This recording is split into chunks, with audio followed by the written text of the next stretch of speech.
Brain fact کے معزز دوستو السلام علیکم، میں عرفان۔ دوستو، اسرائیل کے فوجیوں کو نارتھ غزہ سے واپس جاتے ہوئے دیکھا، لیکن ان کو اسی رفتار سے واپس آتے ہوئے بھی دیکھا۔ 7 اکتوبر کو حماس نے اسرائیل کے اندر بہت بڑا راکٹ حملہ کیا تھا اور اسرائیل کو مکمل طور پر شکست دیتے ہوئے ایک بہت بڑی جنگ کا آغاز کر دیا تھا، اور اسرائیل کے دفاعی نظام کو مکمل طور پر شکست دیتے ہوئے ایک بہت بڑی جنگ کا آغاز کر دیا تھا۔ اور اس جنگ کے پیچھے دراصل اسرائیل کے وہ پلانز تھے جو کہ حماس کے علم میں آ چکے تھے، اور اسرائیل جس تیزی کے ساتھ اسرائیلی سیٹلرز کو غزہ میں فلسطینیوں سے جگہ، زمینیں، گھر لے کر دے رہا تھا، زبردستی ان پر قبضے کر رہا تھا، تو حماس نے بالآخر اسرائیل پر حملہ کر دیا۔ تب سے لے کر یعنی 7 اکتوبر سے لے کر اب تک کل حماس نے دوسرا بڑا حملہ کیا ہے، جب اسرائیلی فوجی یہ اعلان کر چکے تھے کہ نارتھ غزہ مکمل طور پر اسرائیل کے کنٹرول میں ہے، اور نارتھ غزہ سے اسرائیل کے ٹینکس اور فوجی ساز و سامان واپس جا رہا تھا کہ نارتھ غزہ میں حماس کے مجاہدین نے دھاوا بول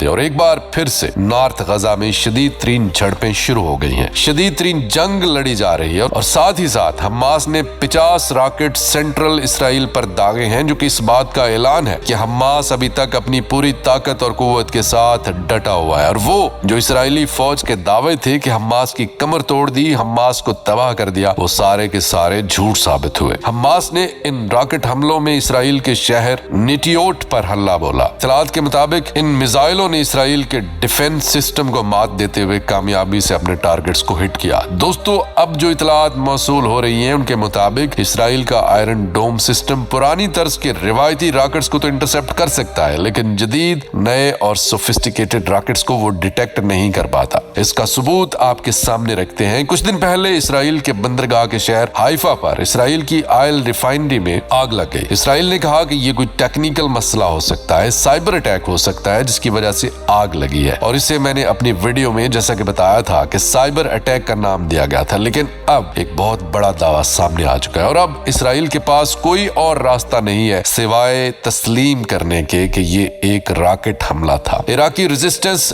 عراق میں اسلامک ریزسٹنس نے اس حملے کی ذمہ داری قبول کر لی اور کہا ہے کہ یہ حملہ ہم نے کیا تھا، اور یہ رہا اس کا ثبوت۔ آپ کو اس وقت سامنے نظر آ رہا ہے ایک ٹویٹ جو کہ اسلامک ریزسٹنس عراق کی طرف سے کی گئی۔ انہوں نے کہا کہ مقبوضہ طاقت کے خلاف ہم اپنی کارروائیاں جاری رکھیں گے اور غزہ کے لوگوں کی مدد کرنا بھی جاری رکھیں گے۔ ٹویٹ میں مزید لکھتے ہیں کہ اسلامک ریزسٹنس عراق نے ایک اہم ٹارگٹ کو صہیونی ریاست کے وسط میں کامیابی کے ساتھ لانگ رینج ارکب، جو کہ ایک ایڈوانسڈ کروز میزائل ہے، اس کے ساتھ ہٹ کیا ہے۔ اسلامک ریزسٹنس عراق نے اس سے پہلے یہ بھی دعویٰ کیا تھا کہ وہ اسرائیل کے خلاف اپنے حملے جاری رکھے گا۔ اس سے پہلے اسرائیل نے اس کو واضح طور پر ایک غلطی قرار دیا تھا اور کہا تھا کہ یہ دھماکہ دراصل ایک ٹیکنیکل مسٹیک ہے، لیکن اس کے ساتھ ساری کلی کھل گئی جب اسلامک ریزسٹنس عراق نے اس حملے کی ذمہ داری قبول کر لی۔ اور دوستو، صہیونی ریاست کا غصہ اور جھنجھلاہٹ اپنے عروج پر ہے، کیونکہ خان یونس میں بلکہ پوری غزہ اسٹرپ میں صرف ایک ہاسپٹل کام کر رہا تھا جس کا نام نصر ہاسپٹل تھا۔ قابض فوج نے اب اس ہاسپٹل پر دھاوا بول دیا۔ ہزاروں زخمی لوگوں کو علاج کے لیے اب کوئی بھی ہاسپٹل دستیاب نہیں ہے، اور دوستو، حوثیوں نے چپ نہ بیٹھنے کا عزم کر رکھا ہے۔ حوثیوں نے ایک بار پھر ایک جہاز جو کہ اسرائیل جا رہا تھا اور جو کہ یونان سے تعلق رکھتا، اس کو ڈائریکٹ ہٹ کرنے کا دعویٰ کیا ہے۔ حوثیوں نے اس جہاز کو، جس کا نام زغرافیہ ہے، اس کو اینٹی شپ بلسٹک میزائل کے ساتھ ہٹ کیا ہے۔ یونانی شپنگ منسٹری کے مطابق یہ جہاز سوئز کنال کے شمال والی سائڈ پر جا رہا تھا۔ حوثیوں نے اس جہاز پر حملے کی ذمہ داری قبول کر لی اور اس جہاز پر مالٹا کا جھنڈا لہرا رہا تھا۔ یو ایس اے اور یو کے دونوں ممالک یمن کے حوثیوں پر ایئر سٹرائک کر کے اس میں ناکامی کے بعد اب ایک اور قدم ان کے خلاف اٹھانے جا رہے ہیں، جس میں وہ یمن کے حوثیوں کو ایک بار پھر دہشت گرد تنظیم ڈکلیئر کرنے والے ہیں۔ اس سے پہلے بھی انہوں نے حوثیوں کو دہشت گرد تنظیم ڈکلیئر کیا ہوا تھا، لیکن 2021 میں جو بائیڈن نے یمن کے حوثیوں کو دہشت گرد تنظیموں کی لسٹ سے نکال دیا تھا۔ اب ایک بار پھر سے ان کو ٹیرر آرگنائزیشن میں ڈالنے کے فیصلے کا مطلب ہے کہ امریکہ اور برطانیہ کو یہ سمجھ آ گئی ہے کہ ان کی ایئر سٹرائک حوثیوں کا کچھ نہیں بگاڑ سکتی۔ نیو یارک ٹائم کے مطابق امریکہ होसियों को special designated global terrorist group करार देने जा रहा है। लेकिन इससे पहले जो बाइडेन इंतजामिया के एक ऑफिशियल जॉन किर्बी ने बताया था कि इस बारे में कोई भी हतमी फैसला अभी तक नहीं किया गया। लेकिन अगर अमेरिका ये काम कर लेता है, यानी होसियों को दहशतगर्द तंजीम डिक्लेयर कर देता है, तो इससे होसी ग्लोबल फाइनेंशियल सिस्टम को इस्तेमाल नहीं कर सकेंगे और यूं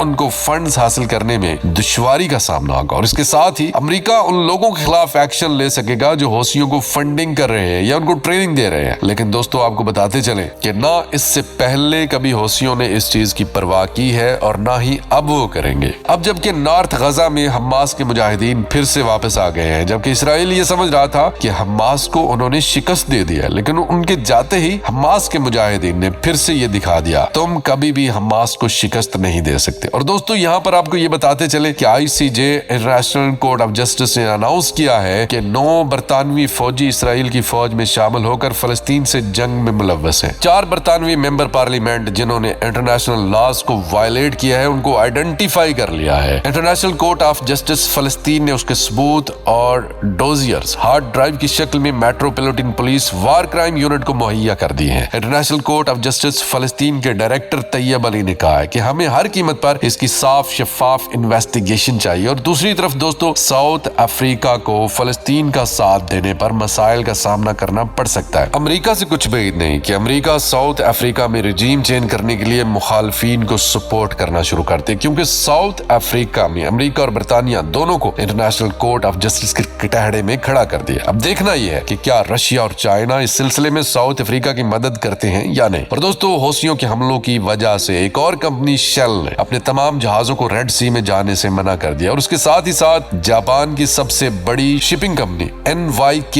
लाइन ने अपने तमाम ऑपरेशन रेड सी में खत्म कर दिए हैं, क्योंकि वो तमाम ममालिक जो कि अमेरिका के इत्तेहादी हैं वो इस वक्त रेड सी में बिल्कुल भी महफूज नहीं। दोस्तों, न्यूयॉर्क टाइम्स के मुताबिक गजा में मौजूद सुरंगें इसराइली फौज के लिए एक बहुत बड़ा डरावना ख्वाब है। जनवरी 2023 में इसराइली मिलिट्री के एक आला अफसर ने कहा कि मुस्तकबिल में गजा की सुरंगें कभी भी मसला नहीं रहेगी इसराइल के लिए। लेकिन आज सूरत हाल बिल्कुल उससे मुख्तलिफ है। टाइम्स ने अमरीकी अफसरों का हवाला देते हुए कहा कि इन सुरंगों की गहराई और उनकी क्वालिटी और इन सुरंगों को तामीर करने के हवाले से हमास ने जिस टेक्नोलॉजी का इस्तेमाल किया है वो बहुत ही ज्यादा जदीद है। और अब जब ये चीजें पता चल रही हैं तो इसराइल की सोच से और अंदाजे से भी ज्यादा कॉम्प्लिकेटेड सिस्टम टनल्स की तामीर का तैयार किया गया। और दोस्तों, इसराइल ने अब तक 30,000 बम्स और शेल्स 100 दिनों में गजा के ऊपर फेंके हैं। इतने बम अमेरिका ने इराक में 6 सालों में भी इस्तेमाल नहीं किए थे। ये चीज वाज़े तौर पर इस चीज की निशानी है कि ये जंग नहीं, ये फलस्तीन पर मुकम्मल कब्जा करने की प्लानिंग है जो कि इसराइल कर रहा है। और इससे भी बढ़कर ये क्लियरली एक जेनोसाइड है, यानी नस्ल कुशी का कदम है। और दोस्तों, यहाँ पर एक खबर आपके साथ शेयर करता चलूं, इससे पहले फिर इस पर आपको अपना तज्जिया बताता हूँ। सऊदी अरब के फॉरेन मिनिस्टर ने कहा है कि हम इसराइल को तस्लीम कर लेंगे अगर इसराइल एक आजाद फलस्तीन को तस्लीम करे, और उसके साथ ही सीज फायर की बात भी की है फॉरेन मिनिस्टर ने। दोस्तों, बाजार ये बात बहुत अच्छी लग रही है कि गजा में सीज फायर हो और इसराइल को सऊदी अरब तस्लीम कर ले और फलस्तीन का क़याम वजूद में आ जाए। लेकिन इस कहानी में जो हिडन मैसेज है वो ये है कि फलस्तीन में एक ऐसी गवर्नमेंट बनाई जाए जो कि इसराइल और अमेरिका के अंडर हो, क्योंकि सऊदी अरब का एक देरीना ख्वाब था कि वो इसराइल के साथ अपने ताल्लुकात अच्छे करे, उसके साथ तिजारत को फरोग दे, हालात जो भी हो। लेकिन सऊदी अरब जब तस्लीम करने ही वाला था कि इसराइल और फलस्तीन की जंग छिड़ गई और सऊदी अरब ने अवामी नुक्ता नजर के खिलाफ जाना मुनासिब नहीं समझा। और अब ये तजवीज सीज फायर करवाने के हवाले से कि इसराइल फलस्तीन को तस्लीम करे, ये एक आगाज होगा जो कि दरअसल जिस तरह वेस्ट बैंक में, जो कि फलस्तीन का वो इलाका है जहां पर महमूद अब्बास सदर है और वो दरअसल इसराइल के मंजूर नजर है, ऐसे ही